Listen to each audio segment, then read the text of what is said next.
Good afternoon, everyone.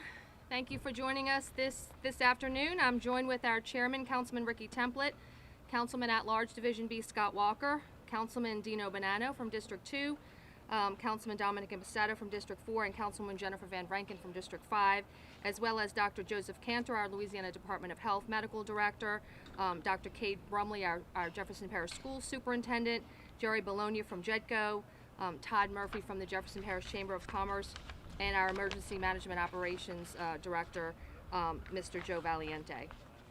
So we'll start with today's numbers. 6,789 in Jefferson Parish, with unfortunately 405 deaths.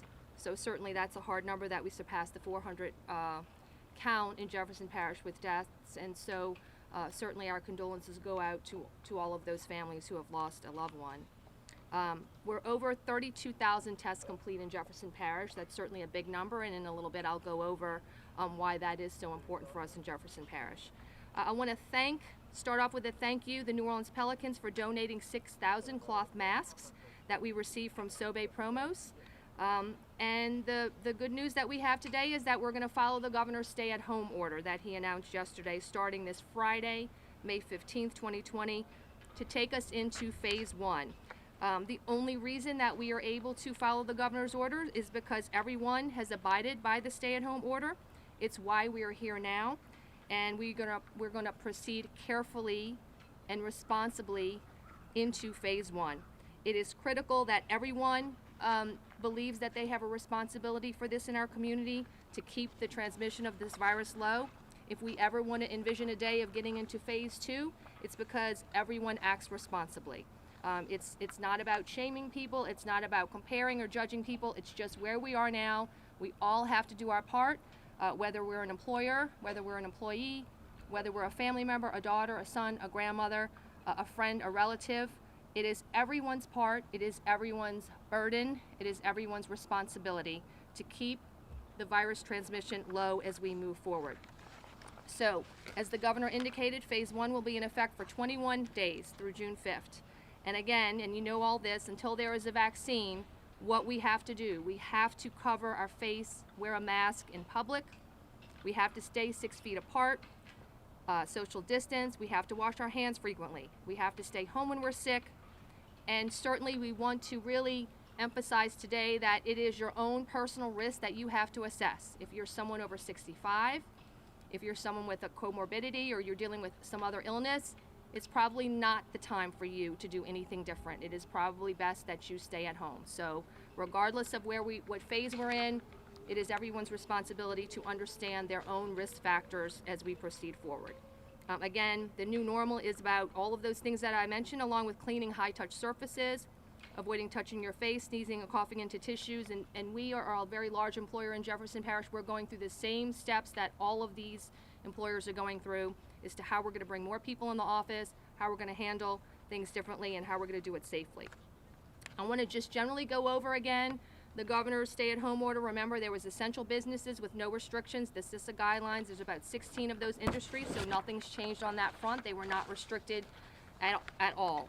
And then you have the businesses that remain closed, the high-touch, the high-contact businesses, right? The massage establishments and spas, the tattoo parlors, the water parks, the trampoline parks, the arcades, the fairs, the bars, and the breweries without the Louisiana Department of Health permit. That's an important distinction, just those without. The pool halls, the contact sports, the children's play centers, the playgrounds, the theme parks, and of course the adult entertainment venues and other similar businesses. So those are the very high touch, high contact, high exposure industries that are still closed. Now we get to what we call the gray area, which is the very critical, and this is the change, non-essential businesses and places of worship that are going to be allowed to be opened with 25% occupancy. Again, you find that on the fire marshal certificate that every business has, but needs to practice sanitation guidelines as well as spacing for physical distance. So now you can enjoy your restaurants, your coffee shops, your cafes once again. Churches are also allowed to have outdoor service as well. Gyms and the fitness centers, barber shops and hair salons and nail salons, which we all need very much. Casinos and video poker, there's going to be more guidance on that, but they are going to be allowed to open with 25% capacity. theaters, racetracks without spectators, museums with no tactile exhibits, and then the stores with exterior entrances at the malls are able to open with 25% capacity, but still at this time interior stores are only allowed curbside pickup. And bars and breweries with that food permit, with the Louisiana Department of Health permit, are allowed to do takeout, delivery, and dine-in seating only at 25% capacity, along with solo and non-contact sports. Okay? I want to remind everyone that if you're coming back to a building that has not been occupied for a long time, there are some water quality issues there. So there's some, mold that could develop, or some of the bacteria for Legionnaire's disease. So the CDC has issued some very specific guidance, but generally you're going to want to run your cold tap water for 10 minutes and make sure that water quality is back to where it needs to be as you re-inhabit the building if you've been out for a long time. We want to go over testing again. Again, we're happy in Jefferson Parish. Our testing numbers are over 32,000. Part of that, a big part of that, is our Ilario Center, and Joe Valiente's emergency management staff has been incredible at staffing that with so much help from so many other people since March 21st. So over 7 weeks, we have had the Ilario Center open nearly every day. You need to be over 18, proof of Louisiana ID, and it's still open, okay? We keep running that. We're happy to partner with our medical care providers. We went with LCMC for testing into the community in Marrero. We did very well, over 1,000 tests there. Oshner, this past week, we did testing in Gretna and Kenner. That was last week. And then we look forward to announcing more sites soon with both of those organizations. So we want to get to Grand Isle, we want to get to Metairie. We're in the discussion stages on that, so we'd like to be making some of those announcements soon. With over 32,000 tests, we're happy to say that we've tested about 7% of our population. Nationally, the goal is 4%. So we are way above average, and that is critical as this virus took hold in our community, and testing is critical as we see our way out of this as well. So we have fought to be aggressive in testing. We know with a high level of testing, what we do is we identify our positives, and we believe positives are all around the state, but we want to be very aggressive in Jefferson Parish in identifying our positives, because that means they can get the care they need, they can isolate, they can do the contact tracing, they can tell the people that they know that they are positive, and we can attack this virus even better. So what we know is that the good news as we come out of this and as we move forward is that our positive testing ratio is lower as a percent of tests. That is very critical. The ratio of positive tests to tests taken gets lower. So as an example, our peak time in April, we were testing at a 70% positive rate. 2 weeks ago, we were testing at a 34% positive rate. And just recently, we're testing, we're looking at the Ilario Center, we're looking at the community center sites, 4 to 6% positive rates. So with more testing, again, we identify more positives, but the positive as a percentage of total test is decreased, and that is a critical measure that we need to pay attention to. Contact tracing is another important part of this as we look to go into phase 1. It breaks the chain of the transmission when positives are identified. We're identifying close contacts who may have been exposed, and it's guidance for self-quarantine for 2 weeks. This is going to be handled by the state, but we have a member of our staff at EM Sites who's taking this course right now. John Hopkins is offering a free course online. If you look it up, if you look up John Hopkins contact tracing to know more about contact tracing and the process that entails. I encourage leaders to look at this website, free website, just to understand, because what is critical is if you're identified as a positive, that you have other people in the community who are able to support getting the word out. So you don't have to be a contact tracer to take that training. We want all of our leadership in Jefferson Parish, informal leaders, community leaders, to understand contact tracing so they can help us fight this as well and use their leadership to help us fight this. As we stand in front of the general government building, our buildings have always been open by appointment. We're going to start opening more on May 18th. We're going to continue to operate by appointment only. We have been able to offer all of our services up to this point, and we will continue to do so. But as a large employer, we are also trying to still telework as much as possible. But some changes on May 18th, we're going to require temperature checks. And if any of you ever walk into our hallways or come into the door, you're going to have to wear a mask. So in any of our public buildings, a mask is going to be required in this next phase.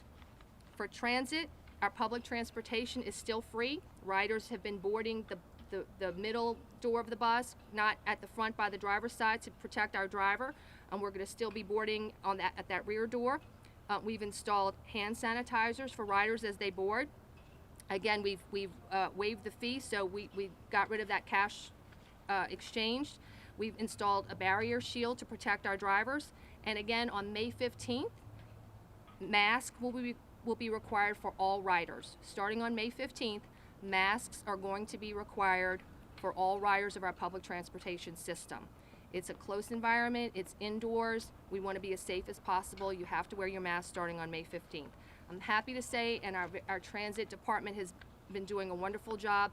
They have not missed a run, they have not reduced service in any way throughout this coronavirus. So we want to protect those employees who have been so good to us during this time. Our libraries remain closed to the public. The book drops will now be open, but our libraries will remain closed. I encourage all of you to get to the library website, jeffparish.net, and look up the library website. We have a huge array of virtual services, including remote databases, online books, DVDs. My son is doing some of the Linda software education packages right now. Incredible resource for us. Our recreational facilities that are going to be reopened in phase 1. So again, we're doing the non-contact and not close interactions. So we're going to reopen in phase 1 the tennis courts and the batting cages, the dog parks, the fishing piers, the disc golf, and the boardwalks. The following facilities are going to remain closed in phase 1. So still closed in phase 1 for our recreation department is the outdoor restrooms and the water fountains, the tot lots, because that's high touch, the shelters, the outdoor exercise equipment, the carousel and spray parks, outdoor basketball goals, our pools, concession stands, and the meeting rooms and the rental rooms are all going to remain closed in phase 1. We want to encourage businesses to look at the governor's website that he talked about, opensafely.la.gov, so business owners and faith leaders can register and get the latest information by the state. And we're asking businesses who are abiding by the governor's orders to get business. Please frequent those businesses that are being responsible. We want to ask you to donate blood. We in Jefferson Parish are going to host a blood drive with the Blood Center. May 21st, it's going to be at Girard Playground. May 22nd at Miley Playground. May 23rd at Pontiff Playground, and May 27th at Oakdale Playground. So that is a blood drive in conjunction with the Blood Center that we're doing in Jefferson Parish. So please get the word out about that. And again, please donate plasma. If you have recovered from COVID-19, 28 days symptom-free, please consider a plasma donation. Also, we're asking you to continue to donate to Second Harvest or call 211 for any food assistance needs that you have. And a reminder, I'm happy to say last time I addressed you, I did not complete the census. Now I can say I have. So my daughter filled it out for our family on Mother's Day evening. Very easy process, very quick. We did it online. But Jefferson Parish is currently at a 59% completion rate. And we know now, as funding is looked at for all the funding that's coming down for coronavirus, those formulas are very critical. We want our population to be counted.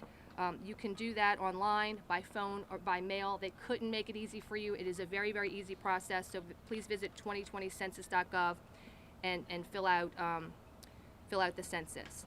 I know we have a lot of speakers. I just want to remind everyone that hurricane season is approaching. I was this morning, which is why I'm dressed this way, at the West Closure Complex, going through a run and understanding and making sure all the equipment and watching everything in preparation for hurricane season. So an incredible complex there that drains all of the West Bank, and really just an engineering marvel that we have that that the West Bank relies on. So that drill was incredible this morning. I want to encourage everyone to stay in tune at jeffparish.net, www.jeffparish.net, Text JP Alert to 888-777. Also critical for hurricane season. Get on our text alert. And of course, follow us on Facebook, Twitter, and Instagram. Okay, with that, I know that was a lot of information, but we want to call up Dr. Joseph Cantor from the Louisiana Department of Health to come up and give an update. Thank you, Dr. Cantor. Thank you, Madam President, and thank you for the continued leadership throughout this as we get closer to reopening. You heard Madam President mention the word responsibility at the beginning of her remarks, and that's going to be a big component of what we're going to need going forward. A lot of personal responsibility and a lot of families weighing risk and benefit and making responsible decisions for them and for their family. I wanted to share a couple case examples. The CDC reported out today actually on a cluster that was associated with a choir practice in a town just north of Seattle, Washington. And out of one person who didn't even know they were infected at the choir practice, 32 people ended up getting infected and 3 deaths. It's similar to something that the CDC reported a couple weeks ago in Chicago. It actually helped to see this Chicago's outbreak was one family's funeral and then a dinner event that night. And again, one person who didn't know they were infected was there, infected 15 other members that were at the funeral and the dinner event, and 2 people died within a short order of that.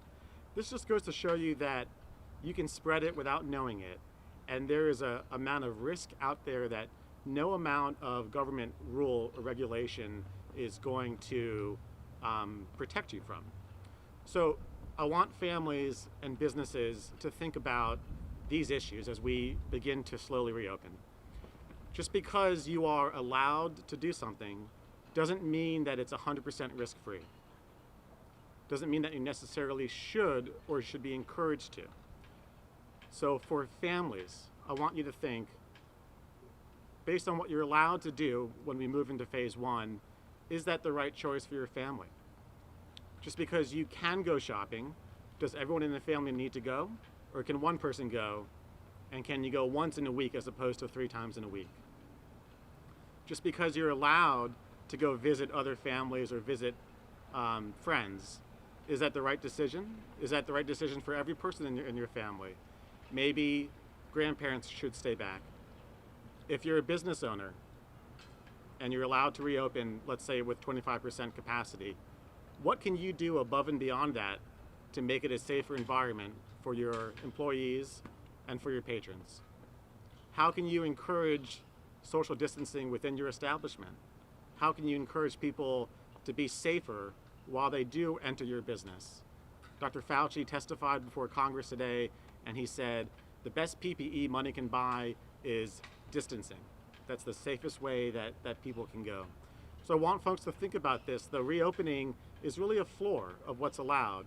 It doesn't mean that it's risk-free, and I think people should be encouraged, number one, to think of ways that they can make it safer for themselves and those around them, and number two, consider the risk-benefit of anything that you or your family is going to do. You know, the pool is opening. Doesn't mean you need to cannonball in. Dip your toe a little bit, see how it goes, take it slow and take it responsible.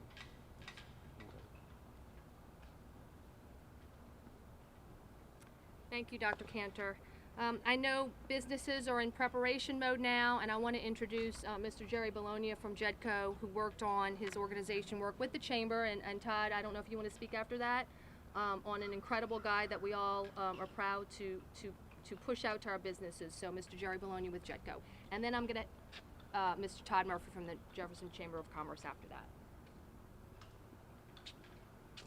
Thank you, Madam President, and to you and the Council, thanks for your steadfast leadership through the pendency of this event. When we unveiled the Jefferson Back to Business Plan last week, we did so with 2 guiding principles. One that would be we would coordinate that with the state, and the second one being that we would issue non-contradictory guidance to our businesses. And with that, given the governor's announcements yesterday, we have brought our plan into sync and updated our plan to reflect some of those changes that the parish president issued at the outset of this. We're encouraging our businesses now that we see at least some glimmer of light at the end of the tunnel to take these next few days to be sure you are preparing your business for business. Just because you are allowed to open, it doesn't mean it's a license to open as you had before. We know the occupancy limits are there, but we also have issued minimum guidance for all of our businesses, general guidance, and then some industry-specific guidance for certain industries. And I just want to read very quickly the general standards that all businesses should be abiding by in Jefferson Parish. They should all be maintaining at a minimum 6 feet of distance between individuals in the workplace. All businesses should be actively encouraging flexible work arrangements. Employers with vulnerable workers should be following CDC guidelines in an effort to reduce their exposure to COVID-19. We're encouraging our businesses to continue using teleworking or video conferencing where applicable, limiting the number of people in elevators, requiring 6 feet of spacing while people are waiting in line for service or checkout, and these spaces should be clearly marked in all of our workplaces. And we're also asking all of our businesses to include signage that clearly details the social distancing policies for their staff, customers, and visitors. And we've tried to make that very simple and very clear for our businesses. If you go on to the JEDCO website, for each industry that's specified, we have a checklist which has all of the items that that business needs to adhere to. We encourage those businesses to place that on their storefront, not only to ensure that they as a business are taking those steps, but also to provide some confidence to customers as they return to shopping. And then I would close my comments just to implore our residents here locally to support our local businesses. They have been through some trying times. Many of them are on the fence, and their survivability is questionable. So those businesses have supported this community for a long time, and we encourage all of our residents to support our local industries across the board. And on behalf of JEDCO, the JEDCO team that helped put this document together, and the Jefferson Chamber, we thank you for all of your support, and I'll ask Todd now to address you. Thank you, Jerry. My message, real simple, is that as Jerry just said, talked about the plan. The plan can be found at the JEDCO website, jedco.org, or at the jeffersonchamber.org website. The plan is rooted in common sense and social distancing, and that's really pretty simple. Jerry mentioned shopping local, and we can't emphasize that enough. We need to get out and get to our stores, our restaurants, our car dealerships, and so we can start generating our much-needed sales tax that we rely on. This is an awesome challenge to balance public health and economic health, and both are equally as important right now. So thank you for your time, and Jefferson Parish is open for business. Thank you. Okay, we have some council members here, so I'd like to invite them up to speak, and we'll start with Councilman at Large, Division B, Scott Walker.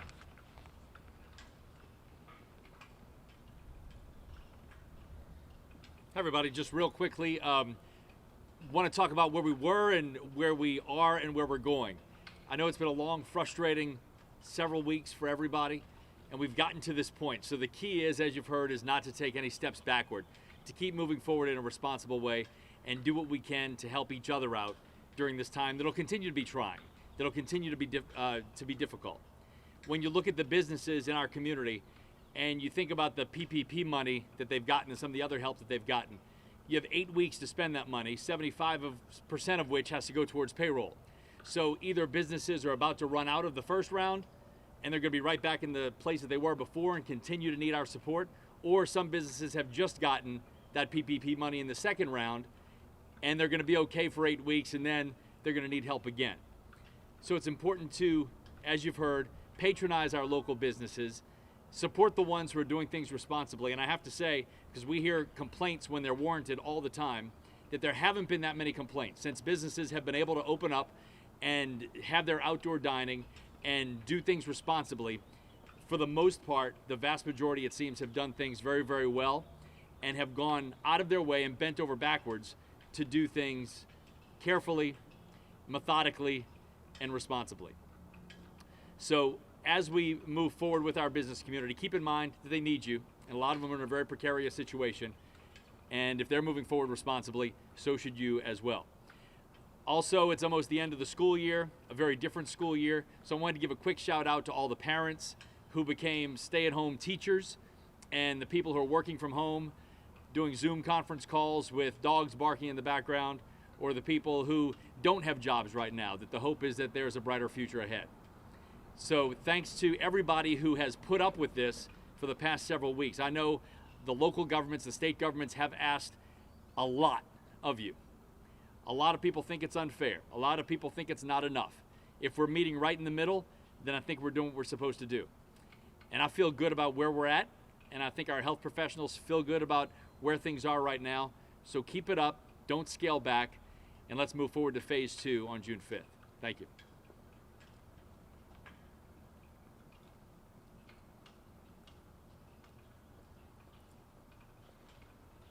Hi, I'm Councilwoman Jennifer Van Branken. I just wanted to hit on 2 quick things. Now is a time to be communicating with local government if you need us to help you clarify. We know there's a lot of information that's come out in the past day.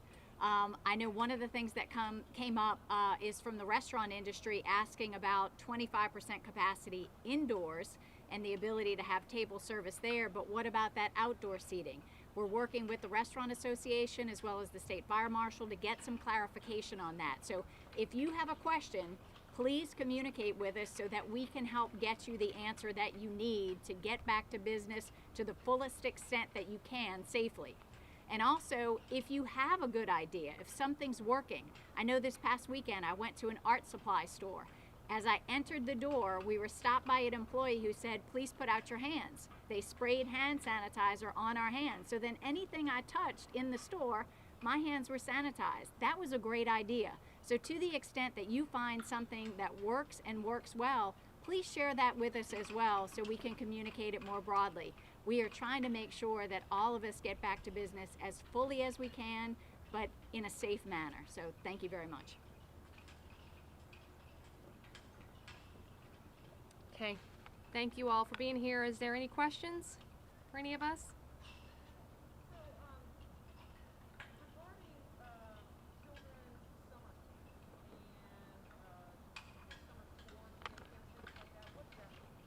So our summer camp has been a highly discussed today. You know, as a mom, I know summer camp for me was daycare for me as a working mom in the summer.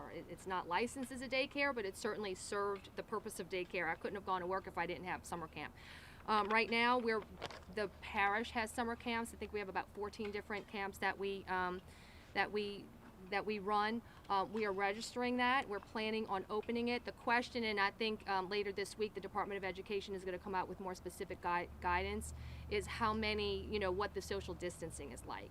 So, you know, there are groups of 10, including the adult, I think, and you have to keep them separated. That way, if one child gets sick or one adult gets sick, it's just not a lot of kids just mixing with everybody else. So you're trying to segregate the groups. But we are enrolling our summer camp. Our summer camp doesn't start until June 1st. But again, we need to get more guidance as to what the social distancing looks like, or if it's treated as a child care, you know, but we have very large facilities. So, you know, our 25% capacity, if we had to abide by that, we still could, you know, take some amount of children and do it safely. So. Summer sports, we are going to, baseball we consider a non-contact sport. So we're gearing up for tryouts and we're going to do it very safely. And luckily that's the season we're in now. Basketball, I would say, is a different story, but it's not basketball season now. So in discussions today, I think we're going to start enrolling for tryouts. Don't start for some time, but we're going to start enrolling for that as well. And baseball is one of those sports that I think you can do it. You know, it's not a high contact sport. So, yes. Yeah. Yes.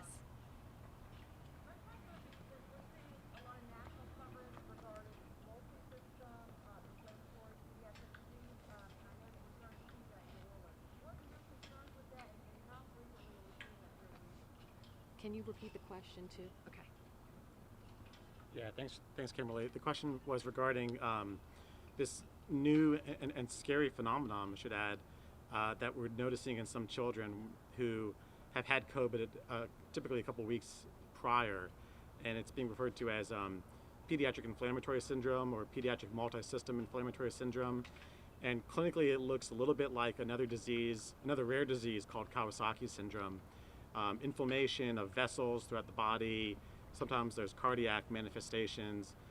Sometimes the kids get quite sick. It was noted, notably in New York City, they had 15 cases as of last week, and I think that's up to 30 or 40 now. We believe we have 3 or 4 cases in the New Orleans area over the past couple weeks. Health Department put out what's called a HAN, H-A-N, a health advisory notice, I think 2 or 3 days ago, alerting every doctor in the state to the disease process, to what to look out for, and asking doctors to report new cases to us in the health department. It's really new. It's unclear what the best treatment for it is, although some kids seem to respond to a therapy called IVIG, but it's not greatly understood, and also concerning, it hasn't really played out in the early data that we have seen from China and Italy and South Korea.